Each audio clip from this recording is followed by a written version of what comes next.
शिव जी के लिए कहा जाता है कि वो बहुत सरल है और एकदम भोले हैं, इसीलिए उनको जानना बहुत कठिन है। कुंडलिनी का कार्य जो है वो देवी का कार्य है। देवी ही इस चराचर सृष्टि को बनाती है और अंत में आपके अंदर कुंडलिनी बनकर शिव तक पहुंचा देती है। शिव का पूजन होते वक्त याद रखना चाहिए कि शिव के गुण धर्म हमारे अंदर विकसित हुए या नहीं। इसलिए सबसे पहले कुंडलिनी के ही गति को समझ लेना चाहिए। जब कुंडलिनी का जागरण होता है तो सर्वप्रथम वो आपके शरीर को स्वस्थ करती है, क्योंकि शरीर का भी स्वस्थ होना जरूरी है और इसलिए आपका चित्त पहले अपने शरीर पे जाता है। शुरुआत में सब यही बताते हैं कि मुझे ये तकलीफ, मेरी ये शारीरिक तकलीफ है, मुझे यहाँ दुखता है, मुझे ये बीमारी है। या कुछ लोग शरीर से हृष्ट पुष्ट होते हैं तो वो बताते हैं कि मुझे सांसारिक क्या तकलीफ है। क्योंकि जब हम लोग जागृत अवस्था में होते हैं तो हमारा चित्त इन सब चीजों की तरफ आकर्षित रहता है और इससे हम लोग काफी तकलीफ में रहते हैं। जैसे जैसे आप सहयोग में आएंगे आप यही पाएंगे कि लोग पहले अपने शरीर की या अपने सांसारिक चीजों की या मानसिक स्थिति की ही चर्चा करते हैं। इसलिए पहले ये व्यवस्था की गई थी कि शरीर को पूरी तरह से त्याग दिया जाए, यानी उसके तरफ ध्यान न देना चाहिए और उसको कष्ट देना चाहिए। अगर आप पलंग पे सोते हैं तो आप नीचे उतर के फिर तख्त पे सोइए, फिर तख्त से आप फिर चटाई पे सोइए, फिर आप जमीन पे सोइए, फिर आप पत्थर पे सोइए, फिर आप दलदल में सोइए। ऐसे अनेक तरह से शरीर को पक्का बनाया जाता था जिससे शरीर बाद में कोई तकलीफ न दे। शरीर का आराम किसी भी तरह से मान्य नहीं किया जाता। जैसे अगर एक रात जागरण हो गया तो तकलीफ हुई तो फिर 7 रात जागरण करो, फिर तकलीफ हुई तो 24 रात जागरण करो। उसी प्रकार खाने पीने का, अगर मनुष्य को खाने की बहुत लालसा है तो आप 1 दिन उपवास करो, फिर आप 7 दिन उपवास करो, फिर आप 40 दिन उपवास करो। जो आपको चीज पसंद नहीं हो ऐसी चीज आप खाओ और बाकी सब चीज आप छोड़ दो। यहाँ तक कि आप अन्न मत खाओ, सिर्फ फल मूल खाओ। फिर अगर आपको कपड़ों का बहुत शौक है तो आप सादे कपड़े पहनो, फिर आप हल्के कपड़े पहनो, फिर आप हिमालय पे जाओ और वहाँ पूरे कपड़े उतार के ठंड में आप ठिठुराओ। इसी प्रकार किसी को नखरा हो कि मुझे अच्छा घर चाहिए, मैं अच्छे घर के बगैर नहीं रह सकता, मेरे जैसे आजकल लोगों को बाथरूम अच्छा चाहिए, कपड़े, आजकल तो सब चीजें बहुत ज्यादा आ गई हैं, तो उतनी हम लोगों की इच्छाएं और प्रवृत्तियां बढ़ गई, उधर हमारा चित्त ज्यादा जाता। तो कहा जाता था कि अच्छा ठीक है, आप बड़े महल में रहते हैं तो अब आप आकर के पहले झोपड़ी में रहो। फिर झोपड़ी में भी बाड़ा लगाते थे, उसमें भी वो अपने को असुरक्षित समझते थे। तो कहा जाता था अच्छा अगर इसमें आप अपने को असुरक्षित समझते हैं तो ठीक है, आप जंगल में आके रहो या आप किसी तीर्थ स्थान में जाओ। जैसे कि कोई निकला तो कांची का आदमी तीर्थ स्थान में जाएगा तो काशी जाएगा और काशी का जाएगा तीर्थ स्थान में तो कांची जाएगा। रास्ते में उसको शेर खा जाएंगे, शेर ने छोड़ा तो सांप काट लेगा, सांप ने छोड़ा तो मगर खा जाएगा और जब तक वो वहाँ पहुँचते हैं 1000 में से 1 आध आदमी वहाँ पहुँचेगा। इस तरह से लोगों को छाटते छाटते और फिर उनको फिर आत्म साक्षात्कार की बातचीत की जाती थी। सहयोग में उल्टा हिसाब किताब किया हुआ। सहयोग में न तो आपको घर छोड़ना है, न द्वार छोड़ना है, नहीं अपने खाना पीना छोड़ना है, नहीं वस्त्र का कोई प्रॉब्लम है, कुछ नहीं, सब आप जैसे हैं ऐसे ही रहे। और इसमें आपकी कुंडलिनी का जागृत हो जाएगी। कुंडलिनी इसी स्थिति में जागृत हो जाएगी।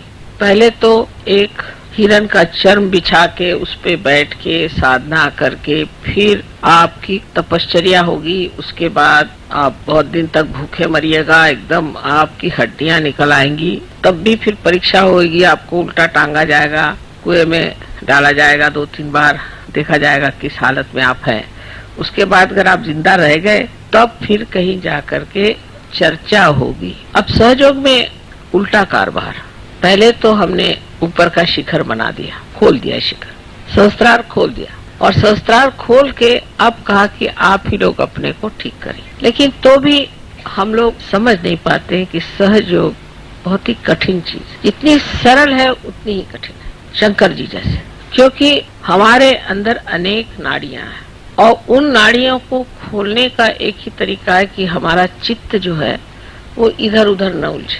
तो सहयोग में ये तो कोई नहीं बताते कि तुम खाना पीना छोड़ दो, कि उपवास करो और तुम जाके हिमालय में ठंड में बैठो, ये कोई नहीं बताता। लेकिन क्या करना चाहिए इससे हमारी प्रगति? तो सबसे पहले हमें अपनी तरफ अंतर्मन करके विचार करना चाहिए कि ये मैं क्या कर रहा हूँ। जैसे कि अब आप कहीं गए और आपने देखा कि आपको सोने की जगह नहीं मिली, तो फौरन आप शिकायत करना शुरू कर देंगे, माँ देखिए हम वहां में सोने की जगह नहीं मिली। उस वक्त ये सोचना चाहिए कि मैं ऐसे क्यों कह रहा हूँ, क्योंकि मैं अपने शरीर के बारे में चिंता कर रहा हूँ कि मुझे सोने की जगह नहीं मिली, मुझे ठीक से जगह नहीं मिली और मैं अपना चित्त इसी में डाले जा रहा हूँ। अब उस वक्त में यह सोचना चाहिए कि अच्छा हुआ कि मुझे जगह मिली नहीं, अब सो जैसे सोना, अपने शरीर की ओर देखे ना, सो अब यहीं सो, यहीं सोना होगा। तू सहयोगी है, तुझे सोने के लिए अच्छी जगह क्यों चाहिए?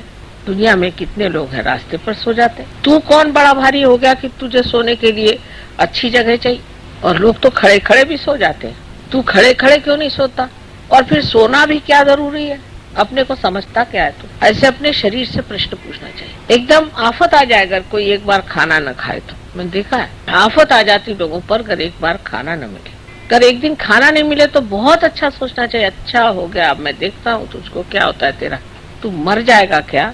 ऐसे शरीर को धिक्कारना चाहिए, खुद ही अपनी तरफ से शरीर को धिक्कारना चाहिए। अब जैसे आजकल तो बहुत ही ज्यादा शरीर के चोचले निकला है, जैसे कि ये हमने कपड़ा पहना तो उसका मैचिंग होना चाहिए, ये फलाना है, मतलब इस तरह की आधुनिक चीजें निकल आई हैं और उसके जो नॉर्म्स परिमाण है वो इतने ज्यादा कृत्रिम है कि हम लोगों को समझ में भी नहीं आता है कि हम इस कृत्रिमता के एक पूरी तरह से गुलाम हो जाए। इसका मतलब ये नहीं कि आप विक्षिप्त हो जाएं, इसका मतलब ये नहीं कि आप अजीब से कपड़े पहन के घूमें, और इसका मतलब ये नहीं कि आप हिप्पी विप्पी हो जाए, ये मतलब नहीं।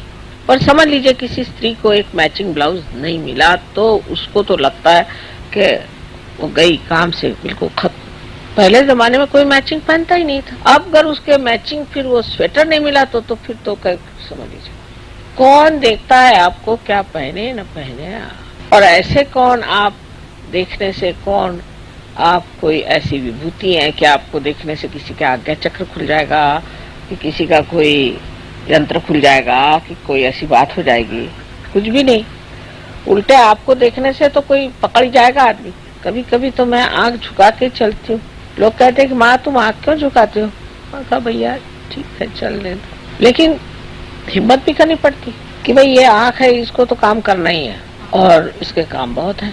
लेकिन कलयुग में जितना आघात था तो कहीं नहीं हुआ। इसी प्रकार कोई एक भी चीज शुरू हो जाए, अब जैसे विलायत में है कि आपके बाल बिल्कुल उलझे होने चाहिए, तो अब सब ऐसे बाल उलझे घूम रहे हैं। अब भाई तुम सहयोगी हो, तुम विशेष लोग हो, तुम ऐसे क्यों कर रहे हो? अपने को पूछना चाहिए कि मैं ऐसे क्यों करता हूँ, मैं अपने शरीर का इतना आराम क्यों देखता हूँ, मैं दुनिया के लोगों के साथ अपने को क्यों वैसी बनाना चाहता हूँ, उसी तरह से मैं क्यों रहना चाहता हूँ। मैं तो एक विशेष हूँ। और विशेष कैसे होंगे कि अगर आप कहीं गए तो कमरे में सारे दिन पानी फेंक दिया, हम विशेष हैं, या कहीं भी बैठ के खाना खा लिया हाथ नहीं धोए, हम विशेष हैं। विशेष का मतलब ये कि आप में जो ये चित्त की चल विचल है उसे रोकना है, चित्त को लीन करना है चैतन्य में। फिर से सुनिए, चित्त को चैतन्य में लीन करना है। पर चित्त अगर इधर उधर उलझा रहे तो वो चैतन्य में कैसे लीन होगा? तो पहले तो इस शरीर को, इस मन की इच्छा, मन की भी 50 इच्छा है। आपके हृदय में जहाँ शिव जी का वास है वहाँ 4 नाड़ियां हैं, उसमें से एक नाड़ी मूलाधार तक जाती है और उससे आगे नर्क। सो लोग यही कहते हैं इसमें क्या खराबी? लेकिन आप सहयोगी हैं, अब आप नर्क काहे को जा रहे हो बाबा? आपका रास्ता बन गया, आप नर्क की ओर क्यों जा रहे हो? तो अपने और चित्त में ध्यान देना चाहिए कि मुझे ये वासना क्यों है मेरे अंदर, क्यों है, किस लिए जो मुझे नर्क की ओर ले जा रहे। मैं तो एक कदम ऊपर रखे हुए हूँ और एक कदम कब्र में रखा हूँ, तो या तो कब्र में बैठ जाओ या ऊपर ही रह लो। ऐसी जो लटकी हुई स्थिति है, तो अब चित्त जो है उससे कहना कि तू कहाँ भाग रहा है, नर्क के तरफ जाना चाहता है क्या? उसकी दूसरी नाड़ी है, वो नाड़ी हमें इच्छाओं की तरफ ले जाती है। इसीलिए बुद्ध ने साफ साफ कहा था कि कोई सी भी इच्छा करना यही हमारे मृत्यु का कारण है। इसीलिए हम बुढ़े भी हो जाते हैं और इसीलिए हम बीमार करते हैं, क्योंकि हमें इच्छा होती है। इसलिए डिजायरलेसनेस होनी चाहिए, इच्छा हमारी बिल्कुल खत्म हो जाए, लेकिन वो खत्म नहीं होती। एक शुद्ध इच्छा मात्र रहनी चाहिए। वो कैसे हो? शुद्ध इच्छा इस तरह से हो सकती है कि आप सोचे मुझे इसकी इच्छा क्यों हो रही, इस इच्छा की ओर मैं क्यों दौड़ा जा रहा हूँ, ऐसी मैंने अनेक इच्छाएं की, उससे मुझे क्या फायदा हुआ। तो जो कुछ भी मिला है उसी में आनंद मान लेना ही एक सहयोगी का कर्तव्य। अब ये हुआ, किसी को इच्छा हुई कि मैं माँ के बिल्कुल सामने जाकर, या किसी किसी को इच्छा होती कि हम पहले वहां जाके खड़े हो जाए। ऐसी इच्छा क्यों हुई? क्योंकि अज्ञान में ये नहीं जाना माँ हर जगह, कहीं जाने की जरूरत क्या। तो शुद्ध इच्छा की जब आप इच्छा रखें, तो जब कुंडलिनी चढ़ती है तो ये जो इच्छा की नाड़ी नीचे की तरफ मुड़ी हुई है वो ऊर्ध्वगति उसको हो जाती, उसमें शुद्ध इच्छा भर जाती। इच्छा मनुष्य करता है इस विचार से कि इससे मुझे सुख मिलेगा, आनंद मिलेगा, मिलता मिलता कुछ। तो इस इच्छा को जो है आपको आनंद में लीन कर देना, क्योंकि शिव का तत्व जो है आनंद, उनका स्वभाव आनंद है। इसलिए हर एक चीज में आनंद खोजना चाहिए, तब किसी चीज की त्रुटि ही नहीं लगेगी। दोष देखना या हर एक चीज में ये ऐसा होता तो अच्छा होता, बहुत लोगों को आदत है। मैंने अब रास्ते से जा रहे हैं तो कहेंगे कि यहाँ पर इन्होंने फूल क्यों नहीं लगा दिया, फिर कहेंगे कि यहाँ पर से मार्ग दिखाने का ठीक से उन्होंने ये क्यों नहीं लगाया, कि ये रास्ता ऐसे ही मोड़ के क्यों नहीं गया। अरे बाबा, आपको म्यूनसिपालिटी में है, आपको क्या करने का, जो है सो है, आप काय को बड़बड़ कर रहे। लेकिन दूसरे के बारे में हमेशा कहेंगे इसमें ऐसे करने से ठीक होगा, उसमें ऐसे करने से ठीक होगा। वो जो आप सोच भी रहे हैं वो कार्यान्वित भी नहीं हो सकती, तो वो चीज कार्यान्वित भी नहीं हो सकती, आपका कोई मतलब ही नहीं है उससे। अब जैसे बहुत से लोगों में होता है, सिनेमा में गए तो उसमें कोई सीन दिखा रहे कि एक आदमी जा रहा है और अब वो किसी पहाड़ी से गिरने वाला है, तो लोग कहेंगे अरे कहाँ जा रहे, तुम गिर जाओगे। अब वो तो सिनेमा में जा रहा है, वो कोई तुम्हारी बात सुन रहा है क्या। उसी तरह से हर एक चीज का ठेका लेके बैठते हैं, और इस तरह से अपनी बुद्धि में भी पूरी तरह एक विचारों की श्रृंखला बना ले। लेकिन जो कुछ आप देखते हैं वो देखना मात्र हो, देखना मात्र, तो निरीक्षण हो जाता है। एक कटाक्ष में भी निरीक्षण हो जाएगा और चित्र सा आपके अंदर बन जाएगा, लेकिन वो देखना नहीं होता। इसे निरंजन देखना कहते हैं। उसमें कोई रंजना नहीं होनी चाहिए, ना उसके प्रति कोई रिएक्शन ही नहीं होनी चाहिए, बस देखो। इस रिएक्शन का क्या फायदा? वही जैसे मैंने बताया कि सिनेमा में आप कोई आदमी कुछ कर रहा है तो कह रहा है तुम ऐसे मत करो, उसको सुन रहा है क्या तुम्हारे। तो निरंजन देखना ये भी शिव का ही तत्व है। शिव के स्थान पर भी पहुंच गए और उनके मूर्ति के दर्शन भी हो गए, किंतु जब तक उनका प्रकाश हमारे अंदर नहीं आया तो सब व्यर्थ ही है। अब तीसरी नाड़ी है, उसमें प्रेम उभरता है। प्रेम मारे मेरा बेटा, मेरी बहन, मेरा भाई, मेरा बाप, मेरा पति, ये सब दुनिया भर की रिश्तेदारी, इसमें भी बहुत लोग उलझे रहते हैं। सहयोग में आने के बाद भी मैं सालों तक देखती हूँ कि वो छूटता ही नहीं उनका, वही बातें। जब देखा तो मैं तो भागती हूँ, अरे बाप रे आए फिर से, मेरे भाई का ऐसा हुआ तो मेरे बहन का ऐसा हुआ तो मेरा फलाना ऐसा तो ठिकाना ऐसा, मेरे लड़के ने ऐसे किया तो लड़की ने ऐसे किया। अब ये कहना कि ये रिश्तेदारी वृथा है तो ये तो बात ठीक नहीं। तो ऐसा मत के अपने बच्चों के लिए आप किसी को मर्डर भी कर दें, किसी को खत्म भी कर दें, कुछ भी कर सकते हैं इस ममत्व के लिए। कोई पत्नी के लिए, कोई प्रेयसी के लिए, तो कोई पति के लिए। तो इस कदर उसमें आदमी अपने जीवन को व्यर्थ करता है, और उसके बाद देखते हैं कि जिनके लिए इतना किया वही आपके दुश्मन है, वही आपको सता रहे हैं, सबसे ज्यादा दुख वही दे रहे हैं। और आपको और भी ज्यादा दुख इसलिए होता है कि इन्हीं के लिए हमने इतना किया और इन्होंने हमारे लिए किए। अगर किसी के ऊपर जरा सा उपकार किया और उन्होंने आपको तकलीफ दी तो और भी दुख लगता है कि बाबा इसके लिए इतना करने पर इसने ये किया। तो पहले जमाने में तो कहते थे कि सबको त्याग दो, घर त्यागो, बच्चों को त्यागो, बीवी को त्यागो, सब छोड़ छाड़ करके जंगल में जाके एकांतवास करो। सहयोग में ऐसा नहीं। सहयोग में ये है किसी को नहीं त्यागना है, सबको अपनाना है। क्योंकि सहयोग एक व्यक्तिगत कार्य नहीं कि आप जाके एकांत में बैठ गए और तपस्या की और बड़े ऊंचे हो गए तो क्या फायदा हुआ, आप अवधूत बन गए तो क्या फायदा हुआ। हाँ ठीक है, एक ऐसा आदमी हो तो अच्छे भाषण दे सकता है, हो सकता है कि थोड़ी बहुत चैतन्य की भी वर्षा कर सकता है, पर उसे सारा संसार तो ठीक नहीं हो सकता, हमें तो सारे संसार को ठीक करना। तब ये सोचना कि मैं क्यों अपनापन सिर्फ थोड़े ही सीमित लोगों में रखता हूँ। और उसके भी वजह,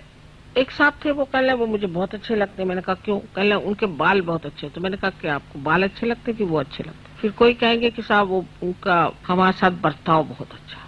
कोई अगर मीठी मीठी बातें करते तो वो अच्छे लगते हैं, कोई अगर ऐसे कपड़े पहनते तो वो अच्छे लगते हैं। फिर ये हमारे दिल्ली के रहने वाले हैं। फिर दिल्ली के बाद होगा कि नहीं भाई दिल्ली में तो रहते हैं पर ये पुरानी दिल्ली वाले हैं तो और भी नजदीक। फिर ये सब्जी मंडी के, फिर सब्जी मंडी में जो हमारा बैल हमने जिससे खरीदा था उससे इन्होंने बैल खरीदा, और भी नजदीक हो। और पता नहीं और कहाँ तक चलता है, इनका नाई और हमारा नाई एक, और बड़े गले मिलेंगे। वाह वाह वाह। नहीं तो ये बम्बई वाले हैं, दिल्ली वाले हैं, ये फलाने हैं, ठिकाने हैं, ये। अरे आप अब विश्व के नागरिक हो गए, अब कहाँ बम्बई और कहाँ दिल्ली और कहाँ मद्रास, ये अगर आपके दिमाग में अभी भी बैठा हुआ है तो अभी आप सहयोग को समझे नहीं। फिर बराबर समझ में आएगा कि किसे क्या समझना चाहिए, किसके साथ क्या करना चाहिए और अछूता कैसे रहना चाहिए। मैंने बहुत बार उदाहरण दिया है आपको कि एक पेड़ में पानी छोड़िए तो उसका जो सत्व उठता है वो पेड़ के हर शाखा में, हर पत्ते में, हर फूल में, फल में जाता है और लौट आता है, और नहीं लौटे तो वो उड़ जाता है। लेकिन अगर वो एक फूली में फंस जाए तो वो पेड़ भी मर जाएगा और फूल भी मर जाएगा। तो जिसे निर्वाज्य प्रेम कहते हैं, जो देवी का एक वर्णन में कहा जाता है कि उनका प्रेम निर्वाज्य होता है, कि वो किसी के लिए कुछ करती हैं तो फिर उन्हें ये नहीं ख्याल रहता कि ये कुछ किया गया या हुआ और इसने ऐसे क्यों किया और ऐसे नहीं करना चाहिए था, या कुछ भी नहीं, हो गया गया खत्म करो छोड़ो। वो चिपकता नहीं दिमाग में, और रात दिन वही गुनगुन लगी नहीं रहती, कोई भी चीज में उलझता नहीं मन, क्योंकि वो करुणा में, करुणा के सागर में लीन हो गया। और करुणा के सागर में जो लीन हो जाता है वो बस अब कोई आ गया उसको कोई तकलीफ लगता, बाबा इसकी तकलीफ ठीक कर, अब वो जाकर के बाद में छुरा लेके भी आए चाहे कुछ करे, ये विचार नहीं आता। तकलीफ है ना, अब ठीक कर दीजिए, इनको परेशानी ठीक कर दीजिए। हालांकि मैं जानती हूँ कि कोई परेशानियों में कोई अर्थ नहीं है, लेकिन तो भी बहुत गंभीरता से उसको सुनती हूँ कि भाई क्या परेशानी बताओ, हाँ फिर ऐसा है तो फलाना है। छोटी छोटी चीजें भी कोई बताए। अपने अपने दायरे से लोग मिलते हैं, उनके दायरे में मैं नहीं उतर पाती, अगर वो मेरे दायरे में नहीं उतर पा रहे हैं तो ये उनका दोष नहीं, उनको उतरना चाहिए, उनको इसी दायरे में उतरना चाहिए जिसे करुणा कहते। करुणा करुणा के लिए हो, किसी काम से, किसी वजह से, किसी मतलब से, किसी रिश्ते से नहीं होता। कोई होगा बड़ा आदमी, कोई होगा छोटा आदमी, कोई होगा रास्ते पे पड़ा भिखारी, कोई भी हो। करुणा ऐसी चीज है कि वो, जैसे कि कहीं आपने देखा है कि समुद्र है, कहीं भी गड्ढा हो जाए उस पानी भर देगा, कहीं भी कोई त्रुटि हो उसको भर देगा। इसी तरह से करुणा का स्वभाव ही है कि उससे देखा इनको तकलीफ, अच्छा चलो इसके आंसू पोंछ दो, उसके आंसू पोंछ दो, उसकी तकलीफ निकाल दो। वो इसलिए नहीं कि कुछ उससे मांगना है, लेना है, यह मतलब नहीं, वो सिर्फ इसीलिए कि वो स्वभाव ही है, पानी का स्वभाव, सागर का स्वभाव। तो वो स्वभाव होने के लिए, स्वभाव भी शब्द कितना सुंदर है, स्व माने आत्मा और आत्मा का भाव। जब वो आत्मा का भाव आपके अंदर आ जाए, सिर्फ करुणा, फिर ये सब चीज टूट जाएगी कि दिल्ली रहने वाले, बम्बई रहने वाले, फलाना ठिकाना कुछ याद नहीं रहेगा, उसका महत्व नहीं रहेगा। और हर आदमी क्या है वो जरूर आपको याद रहेगा, ये कौन है, इनकी कौन सी तकलीफ है, एकदम देखते ही याद आ जाए। नजर आपकी कहाँ गई? नजर ये कर ढूंढ रही है कि ये दिल्ली वाला कौन है और फलाना कौन है और कलकत्ते वाला कौन है। अगर ये नजर आपकी ढूंढ रही है कि ये करुणा कहाँ वहीं चली जा रही, किसके और जा रही भाई, किसके और खींच रही मुझे, तो पता होगा कोई दुखी आदमी है। कोई साधक, बहुत बड़ा साधक होता है, एकदम हृदय खींच जाना चाहिए उस आदमी के। और ये करुणा ही सब आपको सुमति भी देती है और स्मृति भी देती है, मेमोरी देती है। क्योंकि जितनी निकटता करुणा से आती है उतनी किसी भी रिश्ते से नहीं आती। ऐसी विशेष चीज है करुणा। और इस करुणा में अपने को लीन कर लेना, इस ममत्व को लीन कर लेना ही सहयोग में उन्नति का मार्ग है। क्योंकि मैंने कभी नहीं कहा कि आप अपने बाल बच्चे छोड़ दो, घर छोड़ दो और घर से निकल के अपना जितना पैसा कौड़ी मुझे ला के दे दो। घर बेच दो, बीबी को भी बेच दो, बच्चों को बेच दो, सब पैसा मुझे दे दो। ऐसा ही कहते हैं ना साधु संत जो आजकल निकले। लेकिन इनके उल्टे सहयोग। आप जैसे भी हो, जहाँ भी हो, अंदर ही अंदर बढ़ते जाओ। वो अंदर देखे बगैर तो नहीं होगा। तो फिर ये सोचना है कि क्या मैं करुणामय हूँ। किसी को अगर कुछ है, अब उससे कहा कि नहीं भाई इस बार नहीं हो सकता, बहुत बुरा मान जाता। माने सारा ममत्व अपने ही बारे में, मुझे क्या मिलना है, मैं क्या पाऊंगा, मुझे क्या लाभ होगा। लेकिन ममत्व बाहर नहीं, कौन किस दशा में कैसा भी हो, करुणा अपना रास्ता खुद ही ढूंढ लेती है बड़ी सुंदरता से। वो बड़ा आनंददायी है करुणा का पाना, उसमें बहना और करुणा में अनेक तरह के कार्य होना आनंददायी तो है। लेकिन उस आनंद में लोभ नहीं होता कि ये आनंद मैं बार बार पाऊं, उसकी प्रचिति नहीं, कॉन्शियसनेस नहीं होती। कर दिया हो गया। जैसे संगीत को सुन लिया, मजा आ गया, वहीं खत्म हो गया। उसी तरह से कोई काम है, कर दिया, खत्म, लीन हो जाती।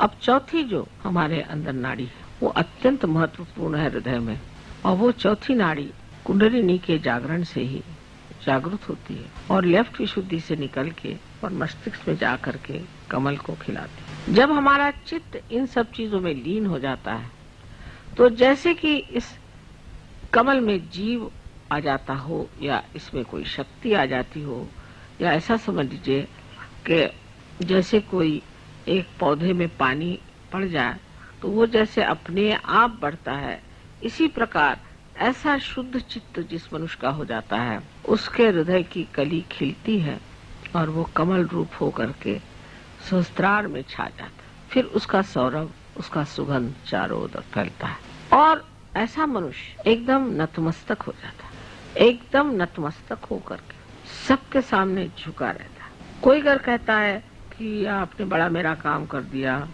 बड़ा ये चमत्कार कर दिया, तो वो चीज छूती नहीं।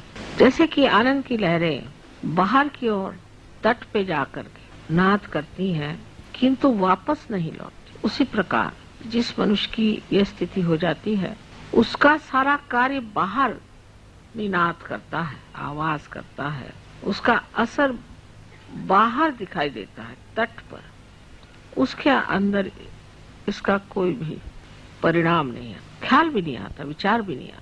अब आप लोग कभी कभी, अभी आपने आगत स्वागत गाना शुरू किया तो मैंने सोचा किसी और का कर रहे क्या, मैं इधर उधर देख रही थी किसके लिए गा रहे हैं, किसका स्वागत कर रहे हैं। मुझे डर लगता है कभी मैं भी आपके साथ न गाने लग जाऊं। कभी आप लोग मेरा जय जयकार करते हैं तब तो मुझे बहुत ज्यादा डर लगता है कि मैं भी नहीं कहीं जय माता जी शुरू कर दूं। वाकई ऐसे छूता नहीं। जो भी आप कहते हैं, जो भी आपके निनाद हैं, वो और दूसरे तट पे जाकर छू जाएंगे, तो मेरे तक छूते ही नहीं, मुझे आते ही नहीं। हाँ, उससे हो सकता है कि अंदर बैठे हुए देवी देवताएं खुश हो जाएं और वो चैतन्य को बहाए या कुछ करे, उस तट पर पहुंच सकता है। पर जहां तक मेरा सवाल है, मुझे कुछ उसका आभास भी कभी नहीं होता कि आप मेरी जय जयकार गा रहे हैं। मैं शायद वहां हूं ही नहीं। यह दशा शायद अभी इतनी पोषक न हो आप लोगों के लिए। लेकिन एक बात जरूर है कि आप जब स्तुति गाते हैं, देवता खुश होते हैं, आपके अंदर के देवता भी प्रसन्न हो जाते हैं और आपके लिए अनंत राशि से, अनंत नाड़ियों से कितने तो भी तेज पुंज ऐसे प्रकाश के किरण आपके अंदर छोड़ते हैं। आपने फोटोग्राफ्स में देखा होगा कितनी मेहनत करते हैं आपके लिए। तो आपके लिए भी बहुत आवश्यक है कि वो जब इतनी हमारे लिए मेहनत कर रहे हैं तो हमें भी इस शुद्धता को पाना चाहिए। तो पहले जो शरीर हम इसको धिक्कार रहे हैं, जिसको हम मान नहीं रहे हैं, वही शरीर जा करके एक यज्ञ हो जाता है। यज्ञ माने ऐसे कि अब हमारा शरीर है, हो रही तकलीफ, तो ये तो तकलीफ होनी है क्योंकि ये यज्ञ है ना, अच्छी बात है। जैसे कि काष्ठ का जलना यज्ञ में जरूरी है, उसी तरह इस शरीर का भी जलना यज्ञ में जरूरी है। लेकिन सहयोग में सबसे बड़ी बात यह है कि ये जो कृतयुग शुरू हो गया आपके पूर्व पुण्य से, आपको बहुत तकलीफ तो कुछ होती नहीं खास, सब सामने चीज आके खड़ी हो जाती, सब साक्षात्कार होते रहता है। आप कहते हैं चमत्कार हो रहा है, सब चीज आपको सुलभ में मिल जाती, बहुत से काम आपके सरल सहज हो जाते। शोभना सुलभ गति कहा जाता है कि आपके शोभायमान इस तरह के जीवन में अत्यंत सुलभता से आप इसे प्राप्त कर सकते हैं। कोई भी अशुभ काम करने की, अशोभनीय काम करने की जरूरत है। तो ये एक तरह की बड़ी सूक्ष्म माया भी है कि उसमें यह नहीं सोचना चाहिए कि ये सारे चमत्कार हमारे लिए इसलिए हो रहे हैं क्योंकि हम कोई बड़े भारी सहयोगी हैं, लेकिन ये सोचना चाहिए कि ये चमत्कार इसलिए हो रहे हैं कि हमारे अंदर विश्वास परमात्मा के प्रति, शिव के प्रति और कुंडलिनी के प्रति दृढ़ हो जाए, इसलिए चमत्कार हो रहा है। और इसको दृढ़ता करने का कार्य यही है कि हम अपने चित्त को शुद्ध करें, क्योंकि शिव चित्त स्वरूप है। उनके चित्त की शक्ति को चित्ती कहते हैं। वो चित्त है। चित्त है माने कि जो चैतन्य चारों तरफ आप जानते हैं, उस चैतन्य का जो चित्त है वो शिव का प्रसाद है, वो शिव का तत्व है। माने सारे संसार में उनका चित्त फैला हुआ है। और जब आप कहते हैं कि चमत्कार हो गया, ये चीज घटित हो गई, तब ये जान लेना चाहिए कि ये जो चित्त है, जिसे हम चित्ती कहते हैं, उसने ये कार्य किया। वो अणु रेणु हर चीज में उनका चित्त है। लेकिन चित्त का मतलब ये होता है कि वो साक्षी है, देख रहे हैं। चित्त का मतलब होता है वो साक्षी है, देख रहे हैं। और कार्यान्वित जो है वो ब्रह्म चैतन्य। लेकिन जैसे कि संगीतकार, जब आपने कल देखा या जब देखते हैं, वो सामने को देख करके बजाता है, उसी प्रकार ब्रह्म चैतन्य उस चित्त की दृष्टि को देख करके ही कार्यान्वित हो। उस दृष्टि को, उस चित्ती को ब्रह्म चैतन्य जानता है और वो इस कार्य को तब करता है जब उस चित्ती को देखकर उसे वो ठीक समझता है। जैसे अभी हम आते साथ एक साहब आए थे, एकदम से उन्होंने कुमारी माता जा रहे, मुझे देखते साथ एकदम हक पका गए। मुझे देखा, मैंने कुछ कहा नहीं, कुछ नहीं, सिर्फ मुझे देख करके एकदम सक पका गया। उसी प्रकार वो कुछ कहे या न कहे, क्योंकि ब्रह्म चैतन्य ये देवी की शक्ति है और वो कार्यान्वित है और वो उस देखने वाले को जानती है। और उस शक्ति की पूरी समय यही लीला है कि उस एक देखने वाले को खुश रखना है। इसलिए कभी कभी आप कहते भी हैं कि माँ ऐसे गड़बड़ क्यों हो गया, वहां इसलिए हो गया कि वो जो चित्ती थी उसका रुख बदल गया था। अगर आप आज शिव की पूजा कर रहे हैं तो ये मैंने जो 4 नाड़ियां बताई हैं उसकी ओर नजर करें। और जिस तरह से मैंने आपसे बताया है कि अपने को किस तरह से इन 4 चीजों में लीन कर लेना चाहिए चित्त को, ये कोई बड़ी गहन बात नहीं है, लेकिन सूक्ष्म है। और फिर आप मुझे बताइएगा कि इस तरह से अंतर्मन करके जो आपने अपने साथ विचारणा की कही है, या तपस्या की है, या जो वार्तालाप किया है, और जो अपने चित्त को शुद्ध किया है, उससे आप एकदम पाइएगा कि आप शिव के सागर में पूरी तरह से डूब गए। और ऐसी दशा आप सबकी हो जाए, यही मेरी एक शुद्ध इच्छा है।